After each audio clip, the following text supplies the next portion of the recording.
Muy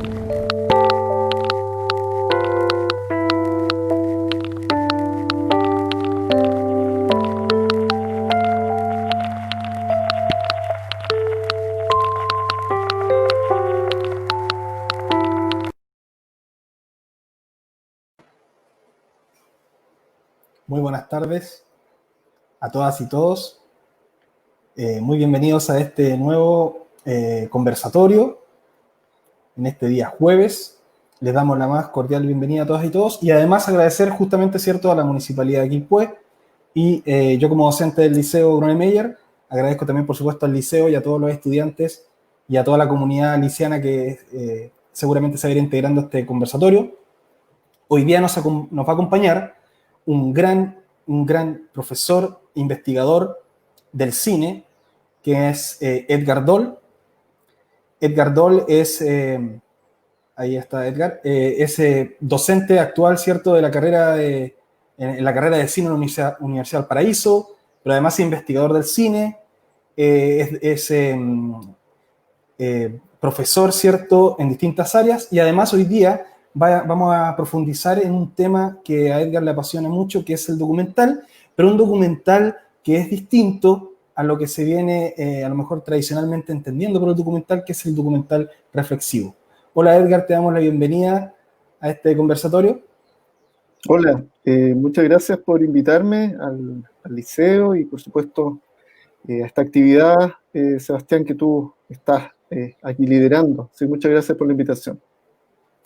Bien, Edgar. Oye, para comenzar, a lo mejor hacer una muy breve, no sé si retrospectiva porque no nos va a alcanzar el tiempo, pero sí cómo llegamos, de dónde venimos para abordar y llegar a esta forma de documental que obviamente vamos a reducir a la palabra de género, porque ya el género en sí, el documental podría considerarse un género, pero ¿cómo llegamos a esta forma de documental, que es el documental, cierto, reflexivo, autorreflexivo más bien? ¿Cuál es el derrotero que tiene, por lo menos en Chile, y a lo mejor en Latinoamérica también? Bueno, sí, sin duda, es larga la historia del documental latinoamericano. Y bueno, por supuesto que uno podría pensar que todas las imágenes que se realizan, todo lo que se produce, tiene un punto de vista, ¿ah? Y si tú piensas desde los tomavistas de los hermanos Lumière, ¿no es cierto?, que son estos primeros que podríamos llamar documentales, ¿no es cierto?, estos tiros, ¿no es cierto?, de cámara con una ciudad o con alguna situación cotidiana, alguna conmemoración, que están producidos desde un lugar, desde un punto de vista, y claro, ese lugar habla de que hay alguien detrás de la cámara. Básicamente está esa experiencia de ver lo que se está filmando, ¿no es cierto?, de ese cineasta, y digamos de esos primeros cineastas, tiene que ver con que ellos también son capaces de elegir un cuadro y decir, ok, esto me interesa, y descartar. Esa tradición, ¿no es cierto?, de los Lumière, y que imitaron tantos en todo el mundo, empieza entonces a perfilar, ¿no es cierto?, una especie de visión de mundo que se va construyendo, ¿no es cierto?, porque la gente quiere ver también ese mundo y la gente va consumiendo estos tipos de productos cinematográficos. Si uno piensa en Chile, hacia fin del siglo XIX, principio del siglo XX, uno ve registros de esas características, que son características, ¿no es cierto?, que, como mencionaba, aparecen en Chile, pero obviamente en Argentina, en Perú, en toda nuestra Latinoamérica. Y se va armando una forma, ¿no es cierto?, de hacer películas que primeramente, ¿no es cierto?, tienen esta idea de un no argumento, que más que nada es un hecho histórico, una situación, pero después empieza a aparecer también la gente que quiere filmar historias, ¿no es cierto?, ficciones. Y ahí en la historia del cine se separa, podríamos decir, quienes están al lado de ese registro, que son Lumière y compañía, y por otro lado, toda esa ficción maravillosa que hace, ¿no es cierto?, Georges Méliès y obviamente otra gente, Segundo de Chaumont, Porter, los primeros grandes cineastas. Entonces ahí se divide documental y ficción. Latinoamérica obviamente está, ¿no es cierto?, en esa misma clave cuando comienza a pensarse en el documental. Uno puede ver hacia ya, por ejemplo, la década del 10, ¿no es cierto?, donde hay registros, que son muchos estos registros que uno puede ver en las páginas de la Cinemateca Nacional, la gran Cinemateca chilena, ¿no es cierto?, o también la Cinemateca de Chile, donde efectivamente hay registros de esa primera época, de estas imágenes conmemorativas, ¿no es cierto?, una parada militar, un domingo, ¿no es cierto?, en el parque, ahí, ¿no es cierto?, y todas estas conmemoraciones que van hablando entonces de imágenes que hoy día son patrimoniales. Después uno ya puede ver, ¿no es cierto?, hacia los años 20, que empiezan a producirse, yo diría, con una dedicación mayor, producciones documentales, ¿ah? Que la mayoría, por no decir todas, ¿no es cierto?, y las que tenemos hoy día son poquitas, pero se produjeron muchas, y sobre eso hay mucha data escrita, libros, revistas que dan cuenta en la época misma que se producían, y esos documentales normalmente son documentales publicitarios, corporativos, ¿no?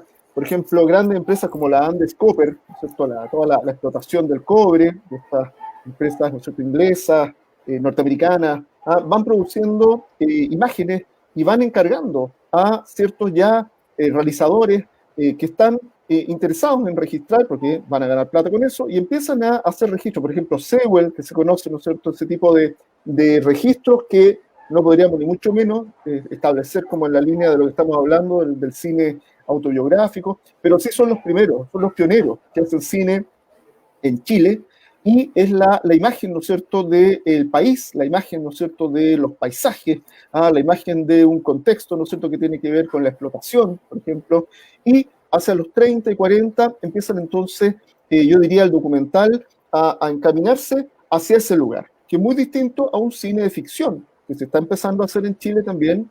Las ficciones también son de la década del 10, y eso se parece mucho a lo que hacen también los norteamericanos, lo que hace Griffith, estos grandes maestros cineastas norteamericanos. En toda Latinoamérica se va replicando ese modo de producción para las películas de ficción. Entonces, como que la ficción se va a un lado bien comercial, y por otro lado, el documental también se va a un lado comercial, pero que tiene que ver con esta imagen corporativista, por decirlo así. En Chile hay productores importantes, como la Tauris, ¿no es cierto?, como la gente ahí, Caulen, nombres importantes, ¿no es cierto?, que hacia las décadas del 40, 50, 60, Balmaceda, otro personaje que es interesante, Cinep, que se llama su empresa, van produciendo documentales que son, la gran mayoría, documentales corporativos, pero que tienen una calidad artística, eso no cabe duda. Fotografía bien cuidada, una voz en off, que ese es el recurso de ese documental, y que viene de la tradición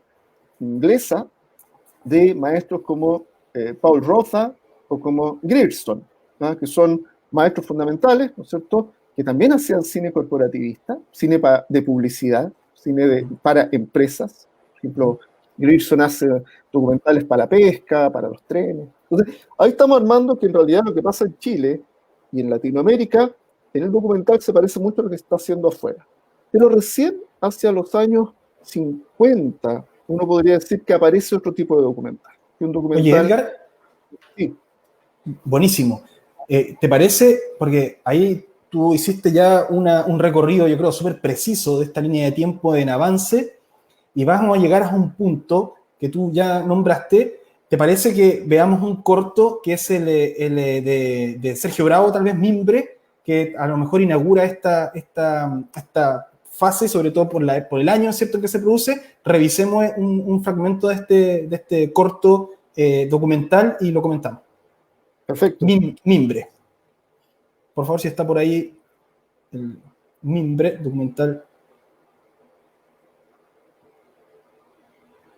Por lo demás, un documental, como decías tú, Mimbre, clave, fundamental. claro, claro, Mimbre, yo creo que inaugura esa modificación experimental, porque en el fondo llegamos a esa ruptura entre la exposición, entre el documental cierto expositivo, de esta voz en off incluso, ¿verdad?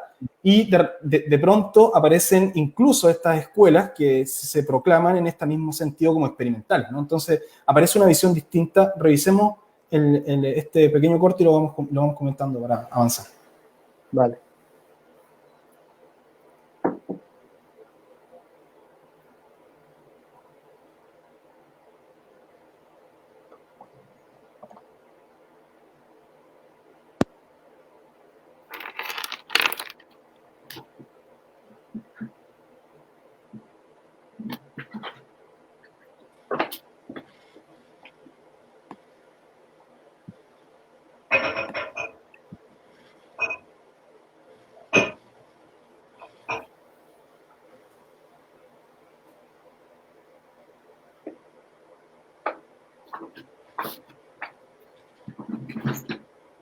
se ha indagado un poco, no sé si me escucha Edgar, Sí, te escucho.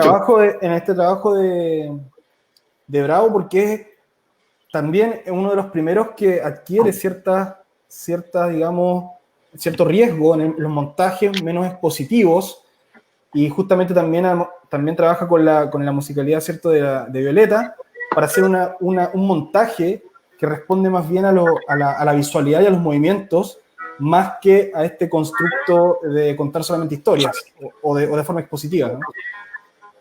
Sin duda, bueno, si uno ve acá, las imágenes, ¿no es cierto?, son bien ricas porque hay una cuestión expresiva, expresionista casi, ¿no es cierto?, visual.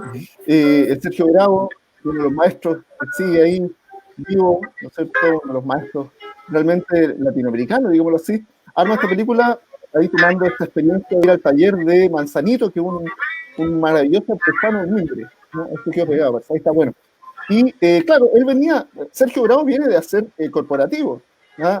Sergio Bravo vaya a estar ahí fundando el Centro de Cine Experimental en la Chile, que es el CCX, ¿no es cierto? Que después él también se va, de ahí tiene toda una trayectoria importante.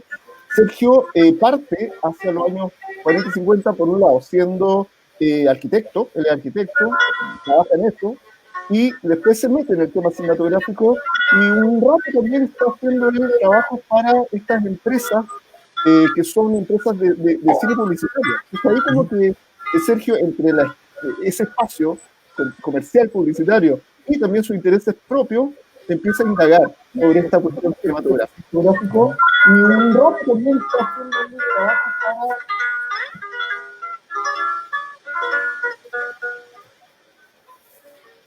Entonces fue una película del año 57.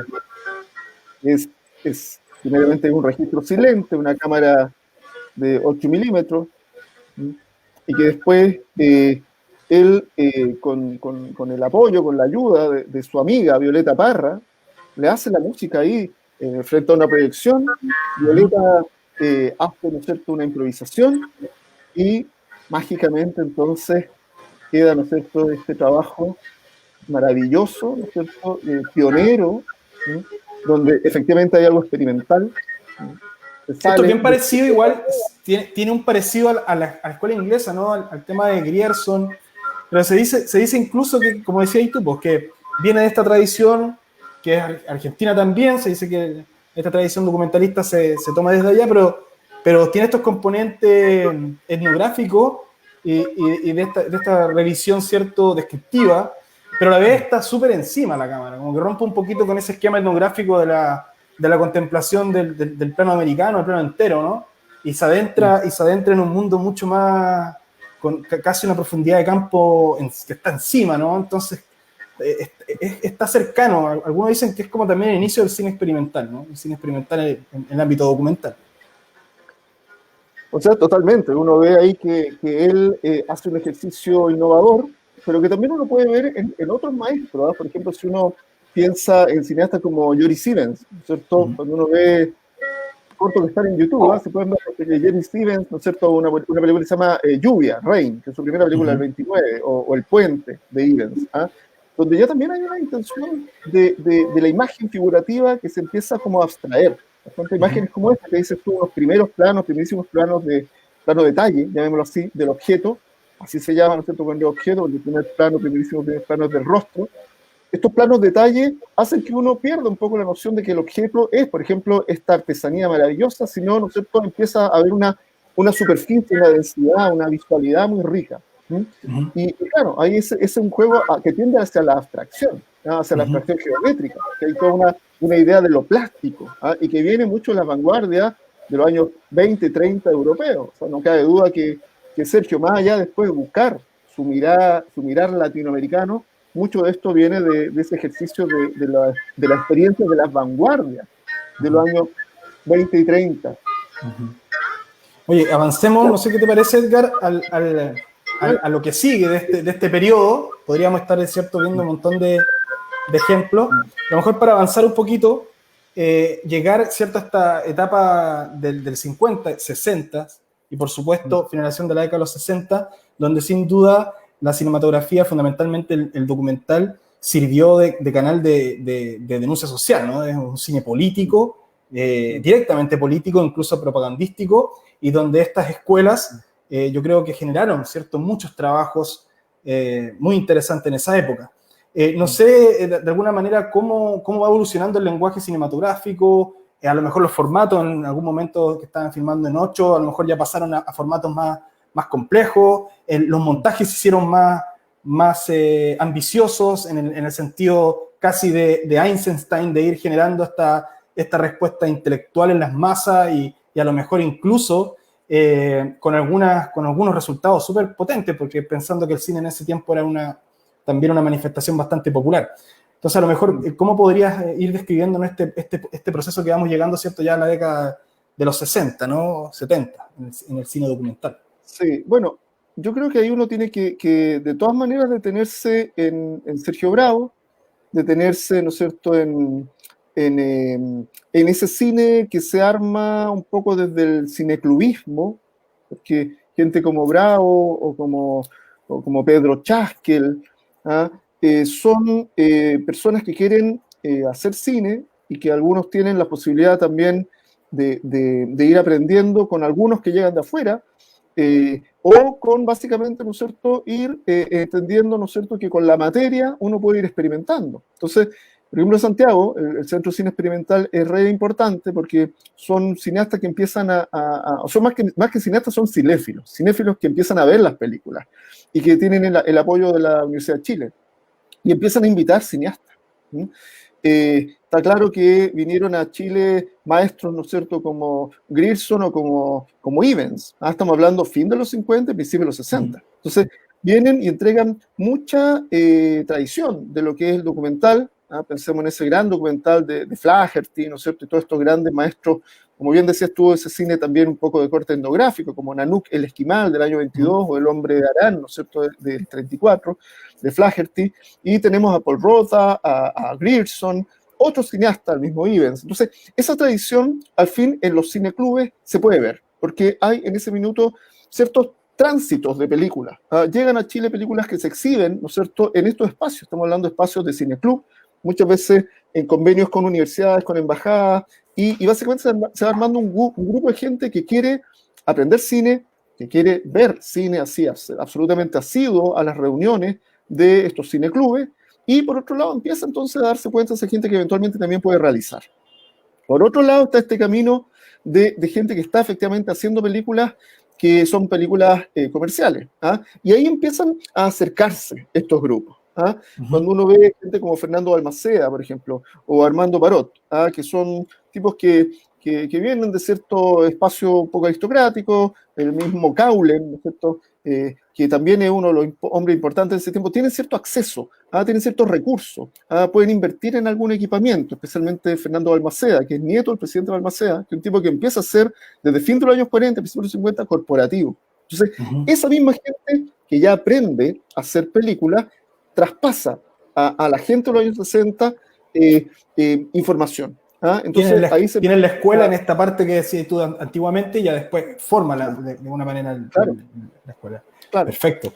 Oye, Edgar, el gato nos está diciendo que hay algunos saludos en el chat digamos, del Facebook, así que, bueno, dice Matías Soto, buenas tardes, Matías Soto del segundo C, un saludo ahí para Matías que está conectado, Antonia González también, están conectados, ¿cierto? Se están integrando a poquito. Melanie también está ahí, la profesora de nuestro liceo, gracias a Melanie por estar con nosotros acompañándonos, el Max de segundo B, qué bueno que puedan estar conectados. Ahí un saludo. Pueden hacer las preguntas que quieran también, ¿ya? Excelente Sebastián y Tejada, y su invitado, excelente el Liceo Artístico, Guillermo Brunomier Zamorano. Gracias, estimados y estimadas. Bueno, entonces, siguiendo a lo mejor, te tinca, gracias a todos y a todas, te tinca que vayamos a ver, por ejemplo, un pedacito de reportaje a Lota, para que las personas se den cuenta, ¿cierto?, de cómo va avanzando en el discurso y en la intención, ¿cierto?, y digamos, la potencia del documental chileno.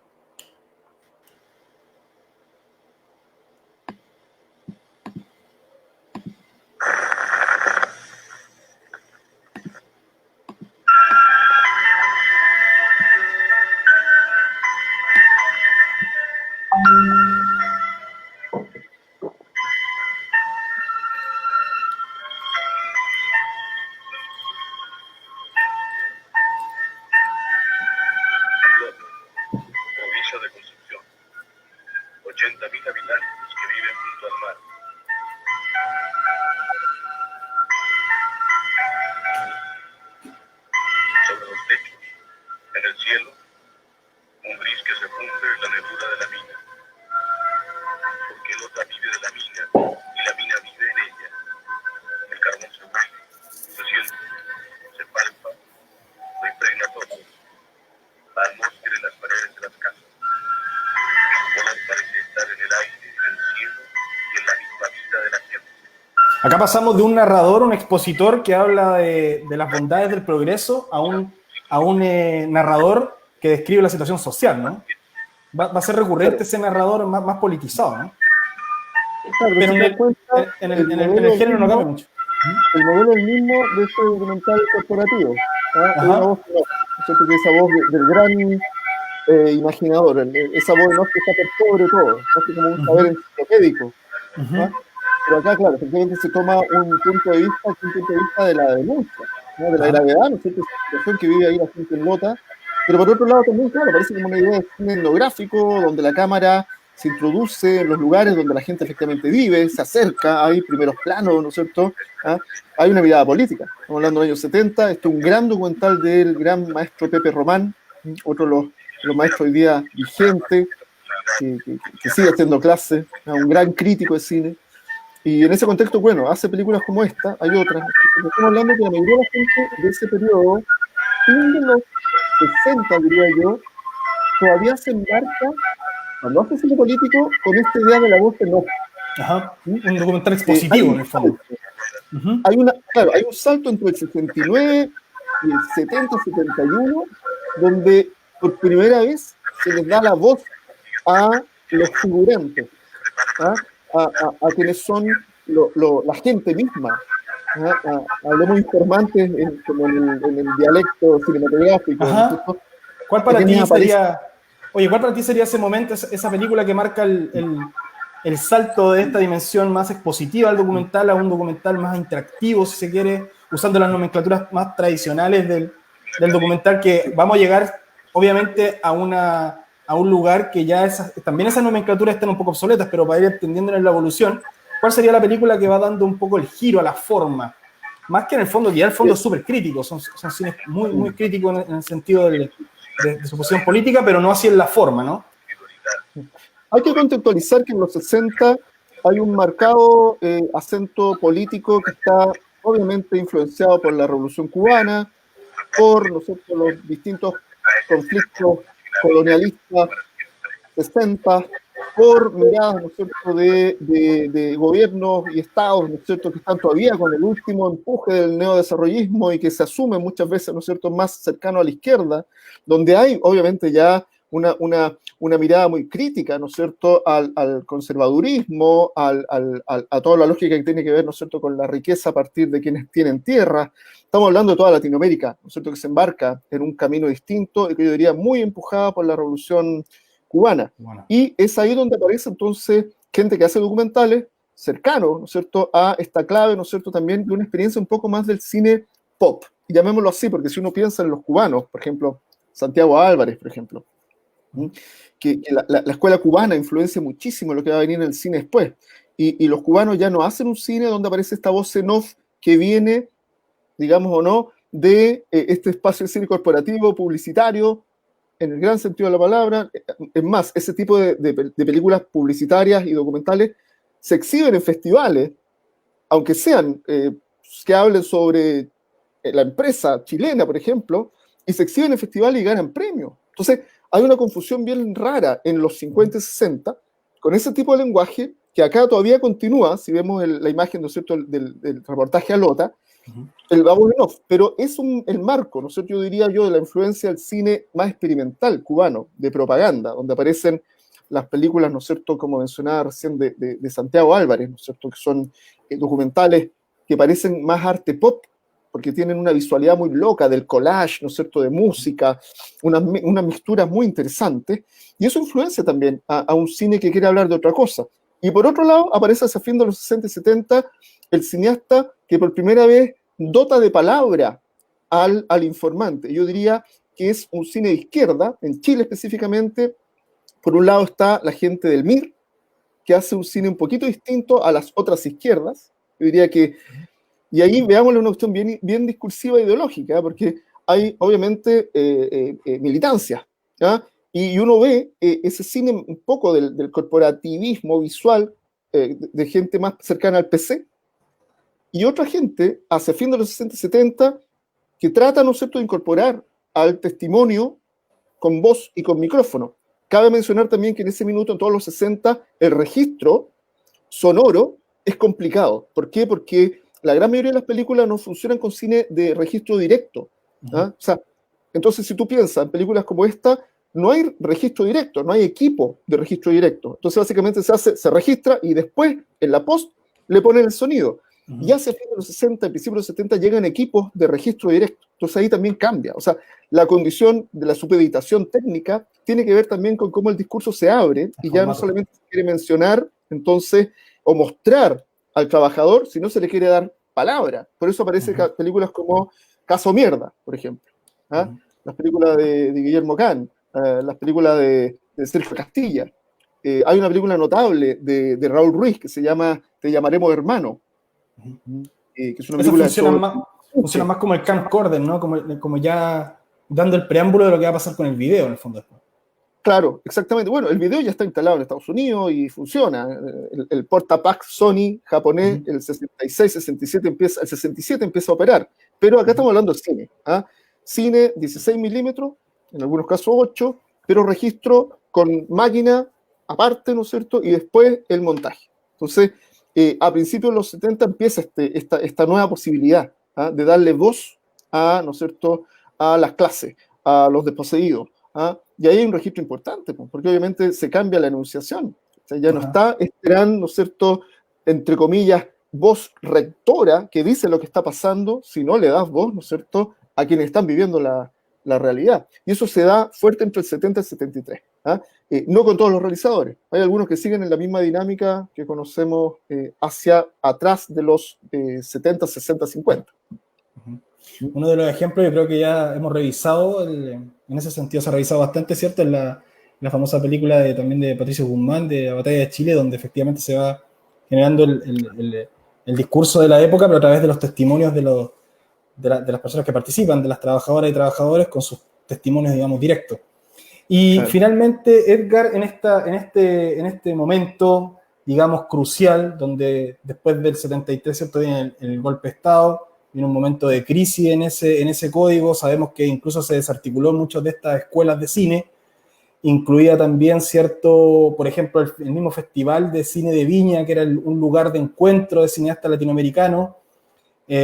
Todas esas instancias donde se estaba dando esto que tú dices, este encuentro, esta evolución del documental casi por una evolución propia desde Latinoamérica, incorporando cosas de otros lugares, se genera, ¿cierto?, una ruptura ahí en ese momento, y de alguna manera se comienza a pensar en otro tipo de cine también desde fuera, pero ¿cuál va a ser de alguna manera lo que va a gatillar esta última etapa, que es donde tú nos quieres guiar, que va a ser el documental, digamos, más contemporáneo? Obviamente nos faltan estos dos momentos, que es la época de los 80 y 90, pero ¿cómo llegamos desde esta etapa del cine político a un cine más documental, que se puede conseguir como autorreflexivo? ¿Dónde queda esta imagen del documental como monumento, ¿no?, como este gran documento de época? Hoy día aparecen muchos testimonios que son desde lo propio, autobiográficos incluso, con materiales hogareños, con formatos múltiples, con cosas que a lo mejor a simple vista no aparecen como el gran monumento que se edificó, incluso yo diría en la época anterior a esta época que estamos revisando, como el documental. ¿En qué momento estos archivos personales, archivos de memoria más íntimos, comenzaron a verse como un documento, como un documental? Yo creo que ahí, bueno, es súper importante ese cambio, ¿no es cierto?, del todo el contexto 67, 70 y 70, 73. ¿No? Básicamente ahí hay un contexto muy importante, ¿no es cierto?, que es el golpe, ¿no es cierto?, y todo lo que se estaba produciendo, que era bastante diverso, ficción y documental, digamos diverso porque, claro, había obviamente una mirada social, pero también habían algunos cineastas que estaban un poco con la idea, ¿no es cierto?, también de ampliarse un poquitito, un poco en una lógica, ¿no es cierto?, también de mirando un poco al extranjero, con películas que podríamos decir también tienen alguna visión más cercana a la nueva ola francesa, Pero claro, el golpe de Estado, ¿no es cierto?, es un antes y un después, y la gran mayoría de los cineastas, la gran mayoría, se va al exilio. ¿Ah? Y es muy paradojal, ¿no es cierto?, que en realidad el volumen del cine chileno en el exilio es muchísimo mayor de todo lo que se produce entre los 60 y principios de los 70 en Chile mismo, y lo que se produce obviamente en Chile entre el 73, ¿no es cierto?, y el 90. O sea, el cine que podríamos decir efectivamente se construye, se produce, se ve en el mundo, es el cine del exilio. Entonces ahí aparecen ciertos cineastas que son bien interesantes, yo diría que empiezan a pensar un poco en una visión también a partir de posibilidades discursivas, donde el punto de vista, la enunciación, surge en la lógica un poco del diario, del autorretrato, de esa como dimensión personal que busca dar cuenta sobre las situaciones que acontecen. ¿Ah?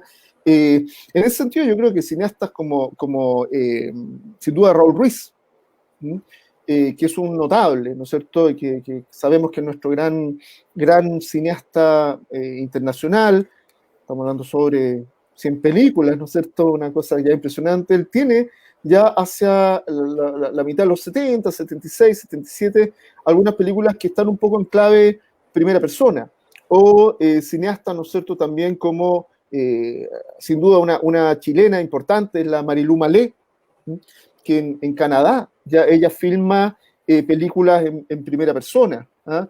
En Angelina Vázquez, en Finlandia, la Carmen Castillo, que está en Francia, exiliada, que es la que fue pareja, ¿no es cierto?, de Miguel Enrique. Carmen Castillo sale al exilio también. Entonces, hay un grupo de cineastas, la misma Valeria Sarmiento, gran cineasta, compañera de Raúl Ruiz y montajista.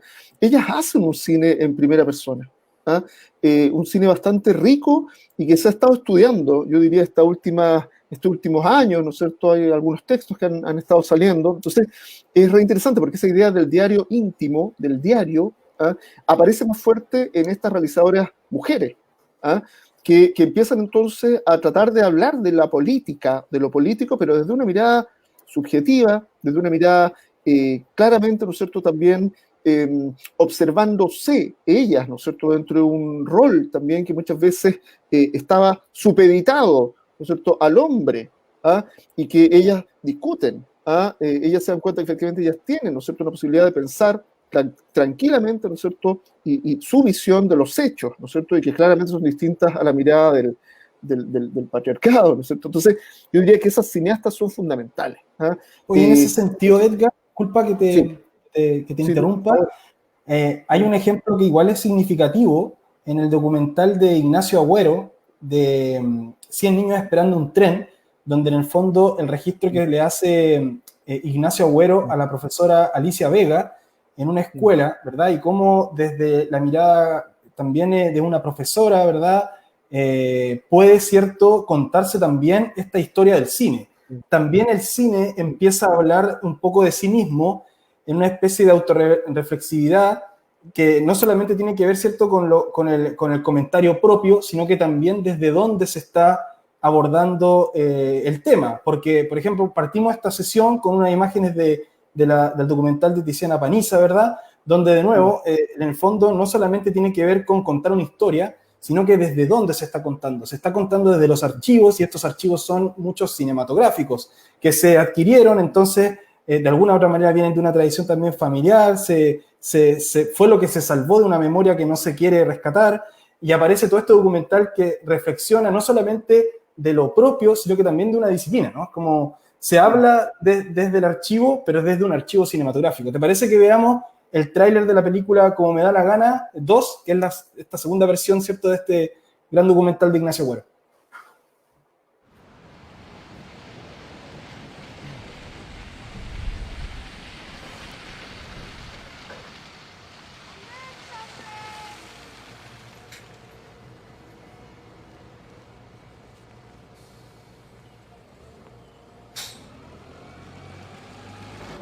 ¿Qué es lo cinematográfico de esta película?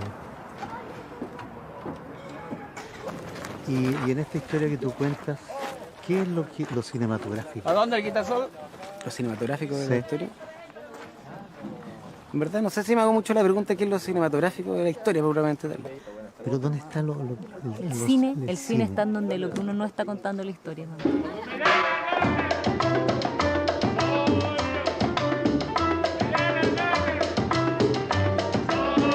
¿Quién la va a ver? No se sabe, Nadie. no se sabe quién la... Mi papá.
En ese sentido, Edgar, y ya posicionándonos de pleno, yo creo, en la contemporaneidad del documental, ¿cuál es el valor actual del documental, más allá de este recorrido que hemos hecho, que en un momento se le exigía, ¿cierto?, ser esta maquinaria de registro de la realidad de forma objetiva, con este narrador que exponía de forma enciclopédica?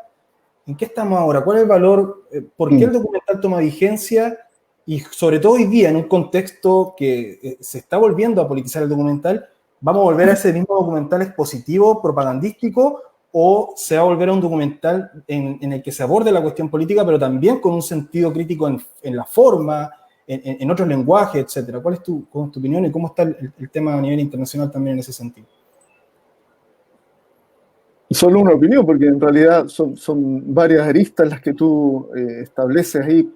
Mira, quiero hacer como una pequeña ahí mirada retrospectiva a lo que estábamos hablando y partimos, ¿no es cierto?, con esta, claro, el Nacho Agüero, ¿no es cierto?, con el Cómo me da la gana, 85, después el 2016, hace 2 veces el Cómo me da la gana, que es lo que quiere hacer Ignacio, ¿no es cierto?, es poner en valor ahí las películas de otros, ¿no es cierto?, y ir a los sets, y ir a preguntarle a la gente qué está haciendo, o sea, y qué es hacer cine en Chile. ¿Ah?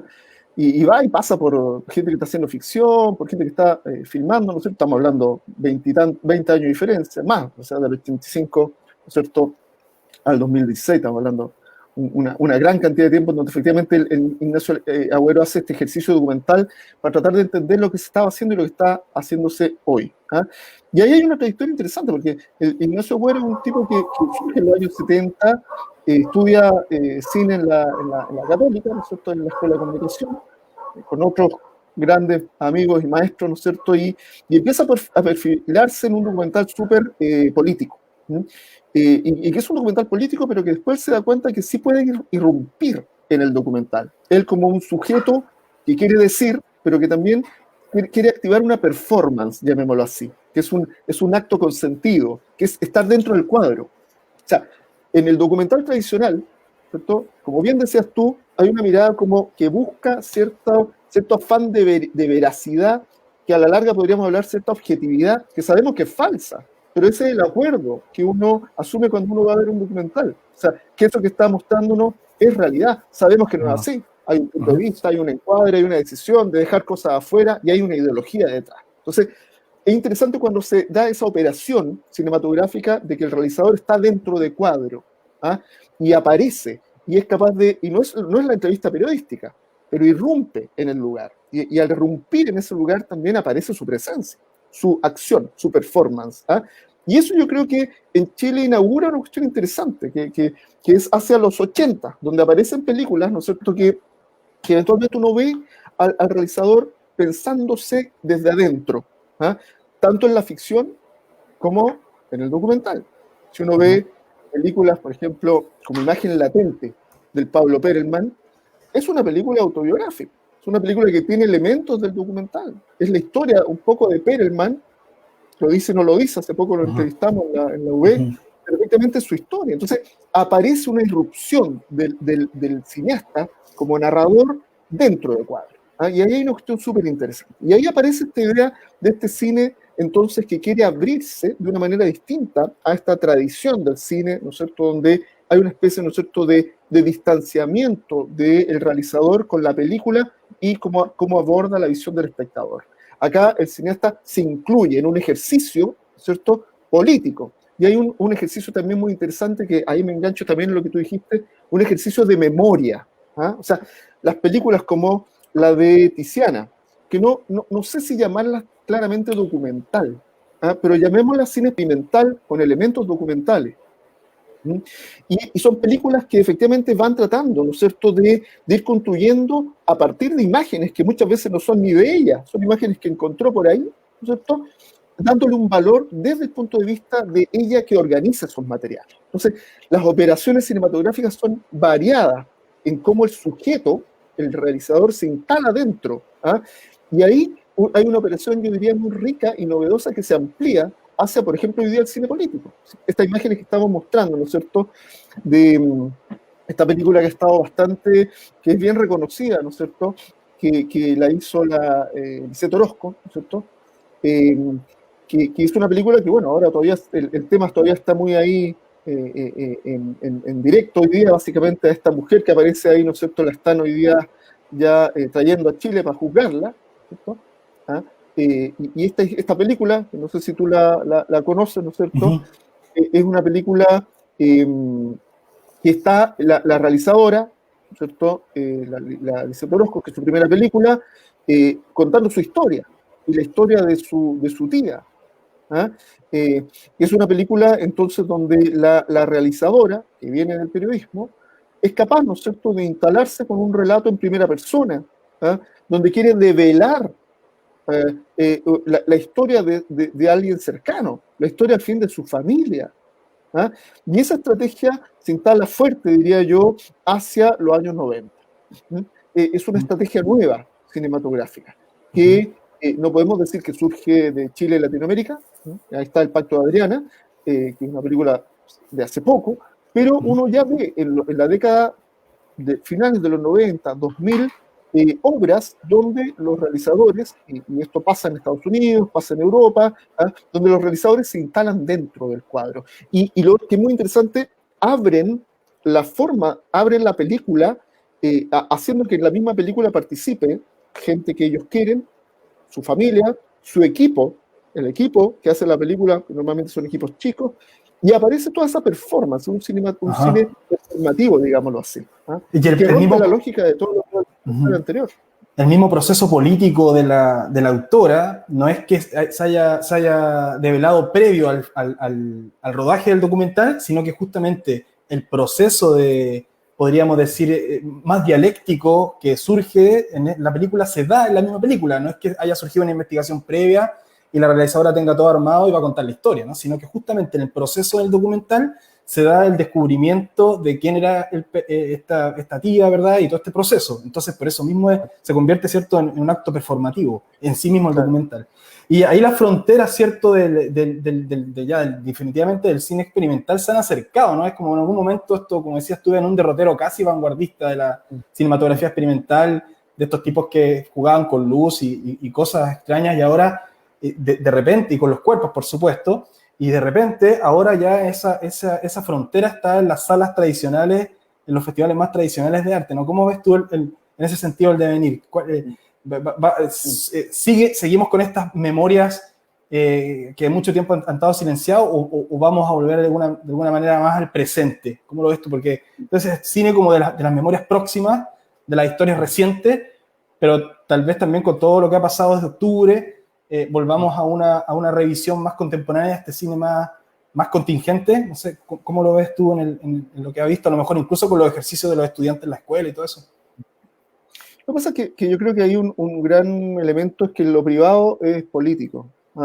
Entonces, al fin, ¿no es cierto?, uno puede ver que muchas de estas películas, estamos hablando en Chile, en Argentina, en Perú, en Ecuador. Por ejemplo, en Ecuador, Mi corazón en Jambo, que es una película impresionante. O Los rubios, de la Albertina Carri.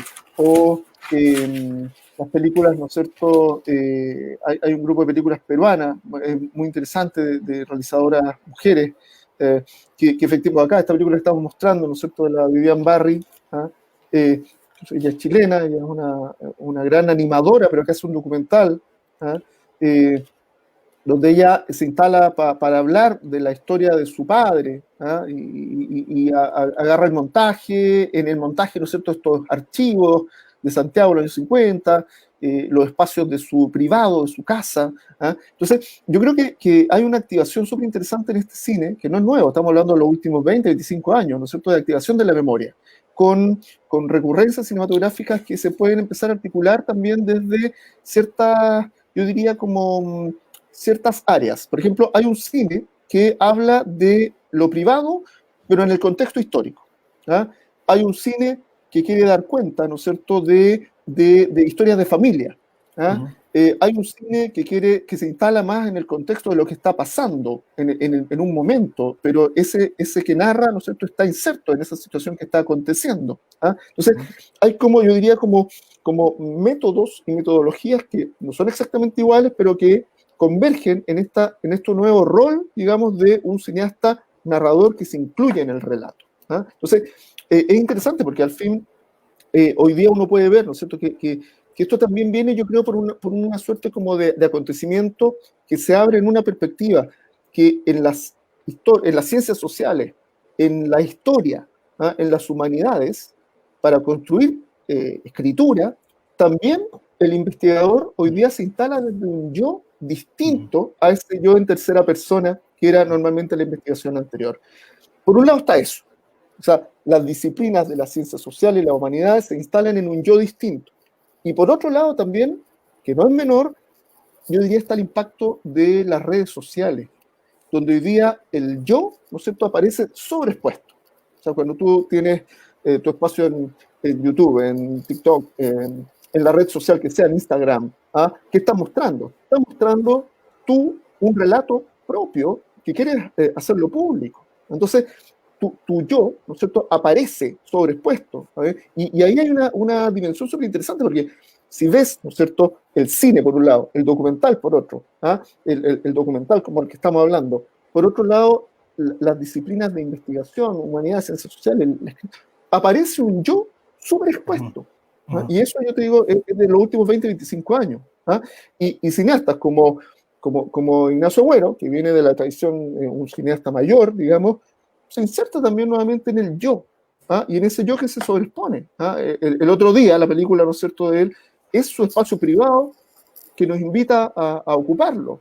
La Tiziana Paniza, en estas dos cartas, Remitente, ¿no es cierto?, y Vernona, son cartas, son documentales carta, o son películas experimentales tipo carta, epistolar, ¿no es cierto?, y también se incluye ella, con imágenes que ella recrea, que hace propias, que son imágenes que muchas de ellas no las produjo ella, las encontró. Entonces, hay una articulación del trabajo de la memoria a partir de o estar grabando imágenes, ¿no es cierto?, e insertarse en eso que estás construyendo, instalando tu voz y tu visión, o por otro lado, haciéndote de archivo, y con ese archivo articulando también un ejercicio de memoria, tomando prestado y cambiándole semánticamente, ¿no es cierto?, el sentido, el significado a estas imágenes nuevas. Entonces, el documental hoy día yo creo que es muy interesante respecto a que hay muchos caminos para abordarlo, pero que en los últimos 25 años cambió y el sujeto se instala desde otro lugar. Y hoy día hay una posibilidad de instalarse desde uno para abrir, ¿no es cierto?, un camino que tiene que ver con una experiencia de lo cotidiano, como una experiencia de lo que nos acontece, de lo que alrededor nos sucede. Por eso es muy político, pero es un político súper distinto al discurso grande de lo político que tenía una batalla de Chile, o que tenía, ¿no es cierto?, lo que tiene el cine El Pato Guzmán, o lo que tiene el cine, ¿no es cierto?, en los años 60, en el contexto del nuevo cine latinoamericano, que hablaba de unas verdades absolutas. Hoy día es muy subjetivo. Entonces, uno películas como las de Germán Berger, las de Lorena Joaquino, y muchos de nuestros nombres chilenos, ¿no es cierto?, o argentinos, Nicolás Prividera, etcétera, son películas más pequeñas, ¿cierto?, que se instalan desde un yo, pero que ese yo quiere también abrirse y comulgar con el otro, ¿ah? Y reconocerse en el otro. Oye, Edgar, está súper interesante. Yo creo que ahí esa dimensión del sujeto, como dices tú, que ya se viene proyectando hace un tiempo, desde a lo mejor las ciencias sociales, ha quedado... lo interesante es cómo se instala en un discurso que a lo mejor es casi un poco...